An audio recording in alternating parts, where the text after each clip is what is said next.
NVIDIA better watch out because a certain company is coming for them.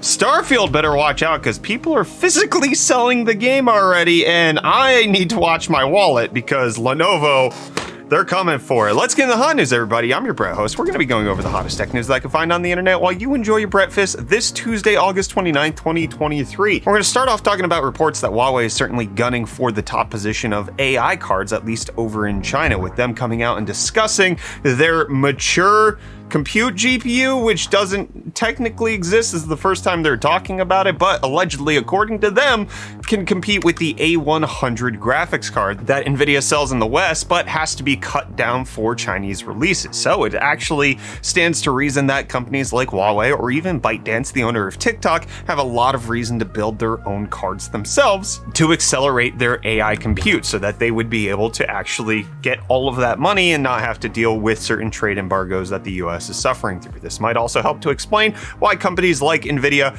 are saying that they need those restrictions to be lifted, because they're not making as much money as they possibly could have. If they could only sell their fully fledged H100 or A100 GPUs instead of the H800, they would be making $12 billion instead of 10. Now, obviously, the biggest problem here is that Huawei actually is saying this about their own thing. There's no objective comparison to know if the AI acceleration on their cards is as good as NVIDIA's, and they're saying that they should launch the general purpose AI model by October, but this could potentially be the portent of things to come with NVIDIA, that they will start having some competition on the AI sector. It doesn't look like AMD or Intel are going to be able to compete on that front, but then there are companies like Amazon or Huawei or otherwise that are doing highly specialized AI accelerators for their own purposes that we could potentially see play out and lower NVIDIA's profits and make it so that they have to come back to us, the gamers, to get their money. That's a pipe dream, but I'm just tossing it out there that there is competition coming into the market. And what you should be in the market for is today's video sponsor. Today's video is sponsored by Paris Rhone and their ultra short throw 4K laser projector. Now, I've been using this projector for over 6 months, and it's increasingly proved its value to me over that time. I can put it in nearly any room in my house and have a massive, crisp, and bright image without having to worry about space or placement constraints. You can get up to a 150-inch screen from roughly 1.5 feet away from the wall, or you can get an 80-inch display from only 5.4 inches away. You basically just place it on a TV stand and you're essentially good to go. It also provides 2,000 lumens of brightness, 100% Rec 709 color coverage, HDR10, and a 3001 contrast ratio thanks to its laser projection to help make whatever you're viewing crisp and bright. And audio is not a problem either. With two 25-watt speakers set up with Dolby Audio, you're ready to see and hear your content from first boot. Your viewing options are also expansive too. Whether you want to watch hot news on the YouTube app over Wi-Fi or even Ethernet, hook up a gaming console via one of the two HDMI ports, or even connect it with USB media, it can keep you entertained for a long while. And thankfully, it has a sky-high 25,000 hours of lamp life. So I'm not even close to worried about replacing the lamp even after having it in use for over half of a year. And considering there's less than 9,000 hours in a full year, even with 24/7 use, the Paris Rhone UST projector it's gonna last. And it also has helpful safety features like an eye protection switch that makes sure your eyeballs don't get blasted by the laser lights if and when you or your kids get in front of it somehow. I put so many hours into gaming on this thing, as well as watching YouTube or movies, and it really convinces me every time that a UST projector is the right choice. And you can check out the Paris Rhone UST 4K laser projector at the link in the video description and see for yourself how amazing the ultra short throw life can actually be. Now, I know a lot of people probably want to use an ultra short throw projector in order to play Starfield, which early access is releasing on Friday. But in case you're this guy, you can sell your copies and go to jail by Friday. Actually, he's already been arrested, but he was selling physical copies of Starfield after leaking it out on the internet. There was a YouTube account that was posting 40 minutes of Starfield gameplay ahead of time. The footage got over 1 million views on Imgur, as well as promising more footage to come, but then also selling copies of the game over on Mercari for as much as $650 for the Constellation Edition. Now, there's not a ton of details showing whether or not people were actually able to buy it, but this individual has been arrested and released on a $10,000 bail and booked for felony and misdemeanor counts of theft of property, as well as possession of controlled substances, which He's a gamer. But it does appear that the arrest was tied to the fact that they had physical copies that they were selling, not the fact that they were leaking the gameplay on the internet. They could have gone away with it if it weren't for the fact that they were trying to monetize it. And it seems like every PC company has been trying to monetize racing sims in the last little bit. Cooler Master is announcing Dynex, which is their new chair setup for sim racing, which looks nice. It looks comfy. Let me know if you're up on the trend of companies releasing all this sim racing stuff, what you think of it down below in those comments. And the developers of Stalker 2 want you to know that it's delayed again. It's going to be coming out Q1 of 2024 if you believe them this time. It's been delayed several times, but as we've seen with other games like Cyberpunk, they get better over time, and they probably shouldn't have released in the state that they were in, so hopefully they take this time to actually develop a game that people want to play when it inevitably comes out. And I want UFD Deals to come out. What you got for us today, Reece? Disappointment.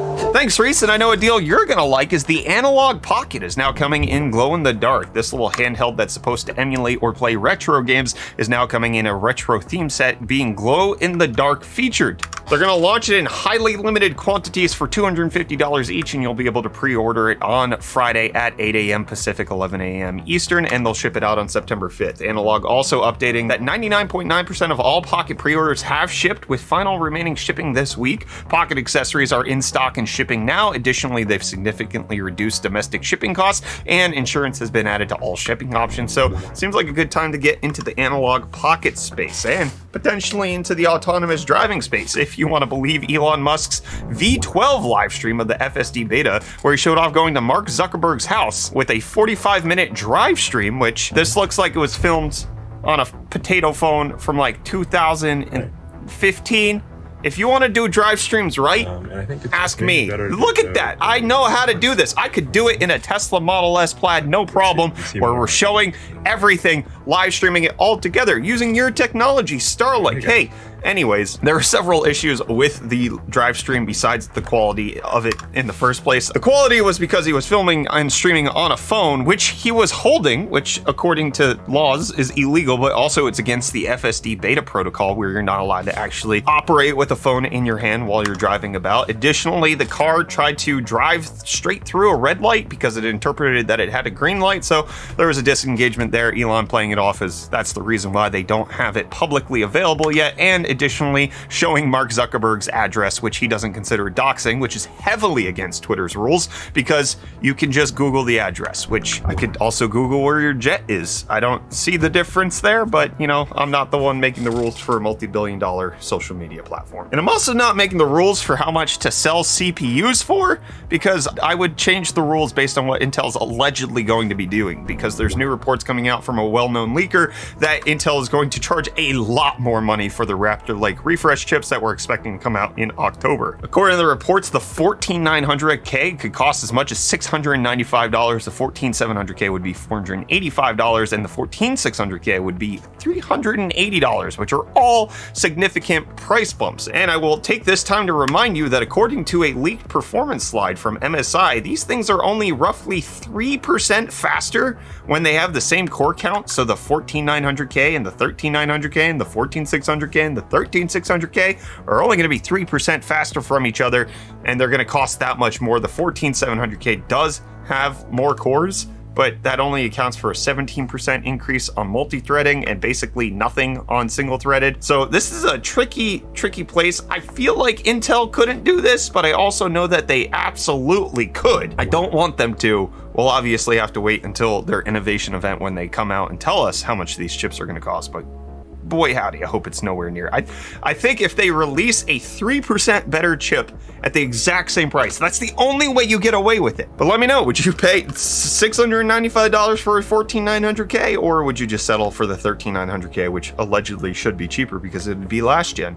Let me know down below. And I'm going to let you know that I am going to spend more than $695 on the Lenovo Legion Go, because now we have specs and price point being leaked out from what appears to be an official Lenovo promotional for their upcoming handheld. Now, this thing is competing with the ROG Ally in many different ways, but has a lot of enhancements that make me very, very excited about it. So it's going to be confirmed to be running on the Z1 Extreme, which is the same chip that the ROG Ally has. It has a little kickstand for the full flap so that you can set it up. Additionally, it has detachable joysticks so that you can play on it when it is in tabletop mode, and it's going to have faster RAM than the ROG Ally, coming in at 7,500 megatransfers as opposed to the 6,400 on the Ally. Additionally, with a resolution of 2560 by 1600 and a 144 hertz refresh rate while maintaining the same 97% DCI-P3 color space and 500 nits brightness that the ROG Ally has. And one of the things that they show off in their promotional images is that you remove the joysticks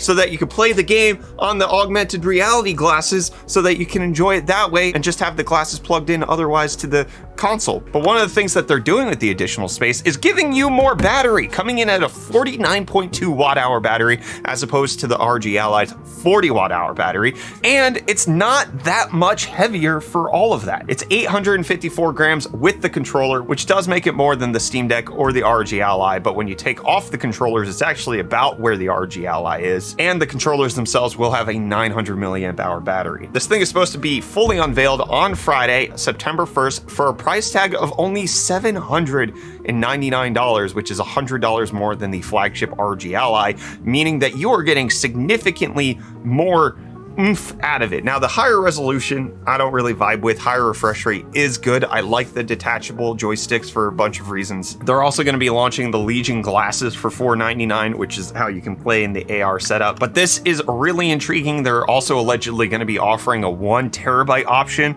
so that you can have higher storage capacity from the get-go. The biggest problem that I have with the Ally is Windows, and the Lenovo Legion Go doesn't appear to be addressing any of that, but boy howdy is the handheld game shaping up to be very, very competitive, and I can't wait to see this actually get unveiled this coming Friday if the rumors are true. And the rumors are true that we're keeping the comment response in Hot News, at least for the time being. So let's go over yesterday's episode of Hot News, which had the headline of talking about AMD's FSR 3, as well as the 7800 XT and 7700 XT GPU launches. Fernando says, possible hot take. I think LTT does too much company culture stuff. It makes it easier to see the company as being a bunch of friends and family rather than co-workers. That's honestly a different perspective than I was expecting, but at the same time, as a business owner, I would want my employees to feel like they can bond and enjoy things as they're happening at work. And so from both a like anti-corporate perspective, I get it, where, you know, the companies aren't your friends.